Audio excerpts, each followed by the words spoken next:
ഒരു ഹോട്ടലോ അല്ലെങ്കിൽ ഒരു കാറ്ററിങ്ങോ ഒക്കെ തുടങ്ങാൻ ഉദ്ദേശിക്കുന്നവർക്ക് നല്ല പുട്ടുകുറ്റി മുതൽ നല്ല തന്തൂരി അടുപ്പുകൾ വരെ കിട്ടുന്ന നമ്മുടെ കാഞ്ഞിരമറ്റം. അപ്പോൾ നമ്മുടെ ഇന്നത്തെ യാത്ര കോട്ടയം ജില്ലയിലെ കാഞ്ഞിരമറ്റത്തേക്കാണ്. ഇത് നമ്മുടെ ഉറ്റ ചങ്ങാതിയായതാണ് അനീഷ് ബ്രോയ്ക്ക് നമ്മുടെ തങ്കശ്ശേരി ലൈറ്റ് ഹൗസിലോട്ട് പോകുന്ന വഴിക്ക് തടിയൻ്റെ കട എന്ന് പറഞ്ഞൊരു കടയുണ്ട്. അപ്പോൾ അവിടത്തേക്ക് വേണ്ട നമ്മൾ പൊറോട്ടയ്ക്ക് മാവ് ഇടയ്ക്കുന്ന ഒരു മിഷൻ മേടിക്കാനായിട്ട് വന്നതാണ്. നടക്കുമെന്ന് എനിക്ക് തോന്നുന്നില്ല. ഇവിടെ മൊത്തം ഇതേപോലെയുള്ള ഐറ്റങ്ങൾ, ഹോട്ടൽ ബിസിനസ്സിന് ആവശ്യമായ എല്ലാ സാധനങ്ങളും ഇവിടെ.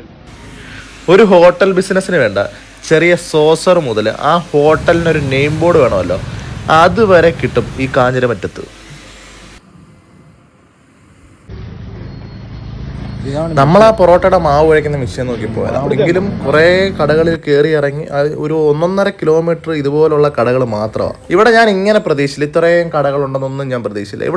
ഇവിടെ വന്നപ്പോഴത്തേന് ആദ്യം നമുക്ക് ഈ ഹോട്ടൽ ബിസിനസ് ചെയ്ത് പരാജയപ്പെട്ടവരെ ഓർമ്മ വരും, പിന്നെ പുതുതായിട്ട് ബിസിനസ് തുടങ്ങാൻ താല്പര്യമുള്ളവരെ ഓർമ്മ വരും. അത് വേറൊന്നുമല്ല, ഇങ്ങനെ ഇത്രയും സാധനങ്ങൾ ഇപ്പോൾ ഓരോ കടകളിലെ സാധനങ്ങൾ ഇങ്ങനെ കൊണ്ട് നിരത്തി വെച്ചേക്കുമ്പോൾ നമുക്ക് മനസ്സിലാവും ഓരോ ഹോട്ടലുകൾ പൂട്ടി അങ്ങനെ അതിൻ്റെ സാധനങ്ങളാണ്. അപ്പം പുതുതായിട്ട് ഒരാൾക്ക് തുടങ്ങണം എന്നുണ്ടെങ്കിലും ഇവിടെ വന്ന് സെക്കൻഡ് ഹാൻഡ് സാധനങ്ങളും കിട്ടും, പുതിയ സാധനങ്ങളും കിട്ടും. നമ്മളവിടെ നിന്നപ്പോൾ തന്നെ ഒരുപാട് പേര് ഇങ്ങനെ വണ്ടിയും വിളിച്ചു വന്ന് ഫർണിച്ചർ ഐറ്റംസും ഇങ്ങനെയുള്ള ഐറ്റംസ് എല്ലാം കൊണ്ടുവന്നു. അപ്പോൾ ഹോട്ടലോ കാറ്ററിംഗ് ഒക്കെ തുടങ്ങാൻ ഉദ്ദേശിക്കുന്നവർ ഇവിടെ കാഞ്ഞിരമറ്റത്ത് ചെന്ന ഇതുപോലുള്ള ഒരുപാട് സാധനങ്ങൾ, വെറൈറ്റി സാധനങ്ങൾ കിട്ടും. സെക്കൻഡ് ഹാൻഡ് ആയിട്ടും പുതുതായിട്ടും നോക്കി മേടിക്കണം.